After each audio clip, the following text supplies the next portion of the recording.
हिंदू संस्कृति में गाय को माता माना जाता है। गाय में 36 करोड़ देवी देवता निवास करते हैं और आप क्या करते हो? गोहत्या को बढ़ावा देते हो। 2014 से पहले भारत बीफ एक्सपोर्ट में भारत 5वां नंबर था। आज नरेंद्र मोदी के आने के बाद में गोहत्या को 5 गुना बढ़ा दिया इन्होंने।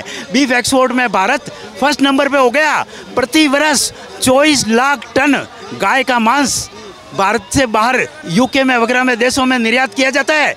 आपको और क्या हो गया? विश्व हिंदू परिषद आरएसएस वालों को क्या हो गया? इनको सांप सूंघ गया क्या? ये गाय को माता मानते थे। गाय को काट के आप देश का विकास करोगे? गाय आपके लिए माता नहीं, गाय आपके लिए ड्रीम गर्ल हो गई। शर्म आनी चाहिए। हिंदुत्व के नाम पे वोट मांगते हैं और गाय को कटवाते हो तुम लोग। और हिंदुओं को ये सोचने का प्रश्न है कि जो व्यक्ति गौ हत्या को बढ़ावा देता है वो हिंदुत्व का भला नहीं कर सकता। हिंदू राष्ट्र कैसे बनाओगे आप? गौ हत्या करके हिंदू राष्ट्र कैसे बनेगा? अब है ना 2024 के चुनाव नज़दीक आने वाले हैं, मुद्दे क्या रहने वाले पब्लिक के? क्या जी मुद्दे क्या रहने वाले पब्लिक के? सबसे मेन मुद्दा है, सबसे जो मेन मुद्दा है देश का वो है जाति मतगणना।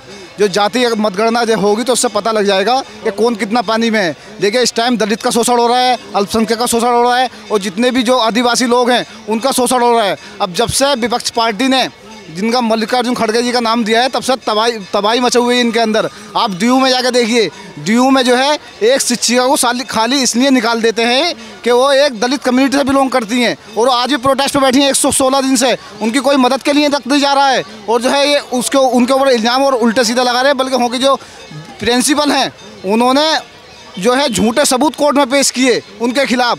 सिर्फ वजह सिर्फ उनकी गलती इतनी है कि एक दलित कम्युनिटी से बिलोंग करती है वो। अरे आपको तो ये चाहिए था, पूरे आप संवैधानिक पद पर बैठे हुए थे, आपको किसी जाति किसी विशेष धर्म के लिए मतलब बाइस नहीं होना चाहिए था। आप तो सीधा सिंपल बिल्कुल संवैधानिक कुर्सी पर बैठकर ऐसा काम करें ताकि देश के लिए नमूना बन जाता। बैठक हुई थी, बैठक में ममता बनर्जी केजरीवाल ने खड़गे जी का नाम जो है तो आगे बढ़ाया पीएम पद के लिए। आपको क्या लगता है? ऐसा है कि ये जो विपक्ष का गठबंधन है इसके अंदर बीजेपी की तरह तानाशाही नहीं है, इंटरनल डेमोक्रेसी है। इंटरनल डेमोक्रेसी में क्या होता है, जो चुने हुए चुनाव के बाद में जो एमपी विजेता होते हैं वह एमपी मिलकर के प्रधानमंत्री का चुनाव करते हैं। इससे पहले किसी का भी प्रधानमंत्री के लिए नाम लेना उचित नहीं है। बीजेपी ने क्या किया? अभी 4 स्टेट में विधानसभा का चुनाव हुआ, तेलंगाना को छोड़कर 3 में बीजेपी जीती। यहाँ पर इन्होंने जिस तरह से अपना भोंडा प्रदर्शन किया, इन्होंने तानाशाही का रवैया अख्तियार किया। इन्होंने सिद्ध कर दिया जनता के सामने कि हमारी पार्टी में इंटरनल डेमोक्रेसी नहीं है, हमारी पार्टी में पूरी तरह से तानाशाही है। तानाशाही क्यों है? क्योंकि हमेशा अगर आपने 3 स्टेट में आपने, हाँ मैं गरीबों की बात बोलूँगा, 3 स्टेट में आपने चुनाव जीते, 3 स्टेट में होना तो ये चाहिए था कि जो चुने हुए विधायक है वो मुख्यमंत्री का चुनाव करते, मगर आपने विधायकों की इच्छा को दरकिनार कर दिया। आप क्या कहते हैं? वसुंधरा राजे की उम्र ज़्यादा हो गई, शिवराज सिंह की उम्र ज़्यादा हो गई, रमन सिंह की उम्र ज़्यादा हो गई, इसलिए उनको बर्खास्त कर दिया और आप नए नवेले को किसी अनजान चेहरे को लाके आपने मुख्यमंत्री के सीट पे बैठा दिया। पता नहीं कौन मोहन यादव है, भजन लाल शर्मा है, और वहाँ किसी को बैठा दिया। आपके क्या कह रहे हो? इनकी उम्र ज़्यादा हो गई। ये सिर्फ आपका तानाशाही रवैया है। जब आप शिवराज सिंह की 64 की उम्र को आप ज़्यादा बताते हो तो मोदी जी की खुद की उम्र 73 की है। आपको क्या लगता है जो घटक दल हैं इंडिया गठबंधन के, वो राहुल गांधी को साइडलाइन करने की कोशिश कर रहे हैं क्या?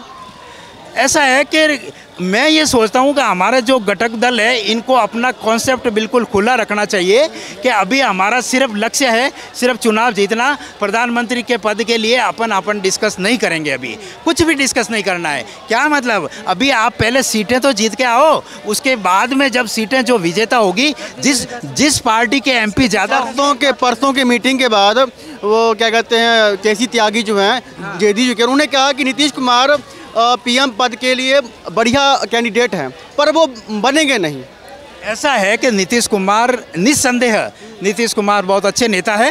वो एक बात मैं कहता हूँ, नीतीश कुमार जो विपक्षी गठबंधन है उसका संयोजक बनने के लिए अच्छा है, संयोजक बन सकते हैं। मगर प्रधानमंत्री के लिए अभी उनका नाम में ऊपर विचार करना फिजूल है, कोई मतलब नहीं। उनको संयोजक बेशक बनाइए, संयोजक इसलिए कह रहा हूँ कि वो उनका अधिकार भी है और वो संयोजक पद के लिए बिल्कुल उपयुक्त भी है।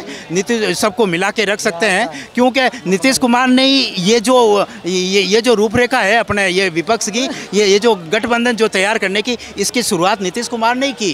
किसकी लीडरशिप में चुनाव लड़ा जाएगा 2024 का? किसकी लीडरशिप में? नहीं, लीडरशिप का मतलब क्या?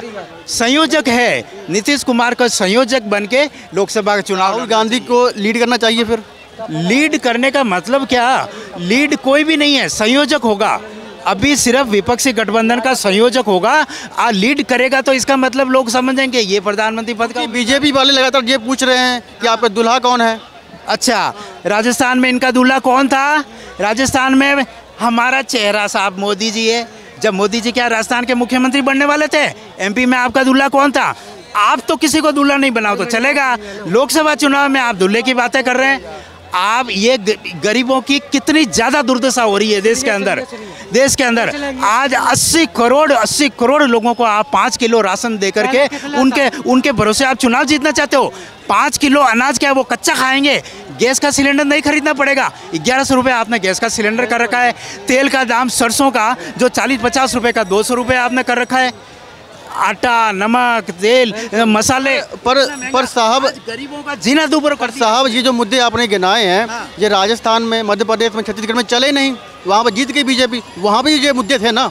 ऐसा है कि मैं सर एक बात आपसे कहना चाहूँगा, अभी देश के अंदर जो वोटर्स है वो 2 कैटेगरी के वोटर्स हो गए। एक तो वो वोटर्स हैं जो डेवलपमेंट के मुद्दे पर वोट करते हैं, महंगाई, बेरोजगारी, भ्रष्टाचार, महिला सुरक्षा। वो जो वोटर है ना, वो है विवेकशील वोटर। अब क्या है, वोटर है 2 कैटेगरीज के। एक तो वो हो गए विवेकशील वोटर, वो विकास के मुद्दे पे वोट करते हैं, महंगाई, बेरोजगारी, भ्रष्टाचार, महिला सुरक्षा। दूसरी कैटेगरी के वोटर्स है वो है अंधभक्त। उनको विकास से कोई मतलब ही नहीं है, उनको अपना धर्म बचाना है, धर्म के नाम पे वोट करते हैं। अब कांग्रेस और विपक्ष लोग क्या करते हैं, ये जो पहली कैटेगरी वालों को तो वो एड्रेस करते हैं, मगर जो दूसरी कैटेगरी के है वो अंधभक्त, उनको वो एड्रेस नहीं कर रहे। ये सबसे बड़ी रणनीति में कमजोरी है विपक्ष की। मैं विपक्ष के लोगों से आपके चैनल के माध्यम से कहना चाहूँगा कि आप विकास की बातें बेशक करिए, मगर विपक्ष के विकास के साथ साथ धर्म का जो इनका जो है, इन्होंने धर्म का हथकंडा जो फैला रखा है, इनके लिए इनका भी कुछ उपचार करिए। ये जो कैटेगरी है जो अंधभक्तों की, ये अंधभक्त क्या कहते हैं? ये अंधभक्त कहते हैं पेट्रोल 500 रुपये लीटर भी हो गया, पेट्रोल 500 रुपये लीटर भी कर दिया तो हम खरीदेंगे, मगर वोट हम मोदी को देंगे। ये है इनका विवेक का दिवालियापन। वो कहते हैं, मैंने कई लोगों से सुनता हूँ 500 रुपये भी होगा तो भी खरीद लेंगे, मगर वोट मोदी को देंगे। अरे भैया, हमारा जीना दूभर आराम कर देगा, हमको धर्म बचाना है। अरे तुम्हारा धर्म कहाँ जा रहा है? धर्म कोई तुम्हारा खतरे में नहीं है। कांग्रेस ने 60 बरस कांग्रेस ने शासन किया। अगर हिंदू धर्म खत्म होना होता तो 60 साल में हो गया होता। हिंदू धर्म कोई खतरे में नहीं है। हिंदू धर्म जैसे सूरज और चांद हजारों बरस था, आज है, कल भी रहेगा। हिंदू धर्म है, हजारों साल पहले था, आज भी है और बाद में भी रहेगा। पार्टियां आती रहेगी, जाती रहेगी, जीत और हार होती रहेगी। हिंदू धर्म कभी खत्म होने वाला नहीं है। ये सिर्फ हिंदू के नाम पे डरा रहे हैं कि कांग्रेस आ गई तो हिंदू धर्म खतरे में होगा। धर्म कभी खतरे में नहीं है, इनकी कुर्सी खतरे में है। इसलिए इनकी है ना कुर्सी खतरे में है। हिंदुओं को डरा रहे हैं धर्म के नाम पे। राम के नाम पे वोट लेना चाहते हो, राम का मंदिर पे राम का अब नाम लिया आपने, राम मंदिर बन गया, उनके मैनिफेस्टो में था।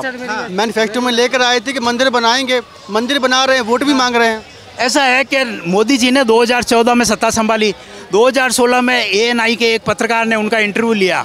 इंटरव्यू में उनसे पूछा गया कि राम मंदिर का मुद्दा वर्षों से लटका हुआ है और आप राज्यसभा और लोकसभा दोनों में आप मेजोरिटी में हो, तो फिर क्यों नहीं संसद में अध्यादेश पास करके राम मंदिर का निर्णय क्यों नहीं लेते हो?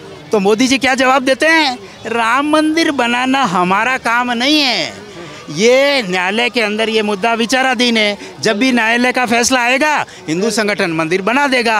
अब न्यायालय का फैसला आया, हिंदू संगठन मंदिर बना रहे हैं, मगर क्रेडिट लेने के लिए मोदी जी आगे आ गए, मंदिर हमने बनवाया है। अरे तुमने कैसे बना दिया? अगर तुमने मंदिर बनाया होता तो तुम 2014 में आए थे, 2015, 2016, 17, 18, 19 तक तुम मंदिर बनवा देते। अगर तुमने बनाया होता, अगर मोदी जी ने मंदिर बनाया होता तो 2019 तक बना देते।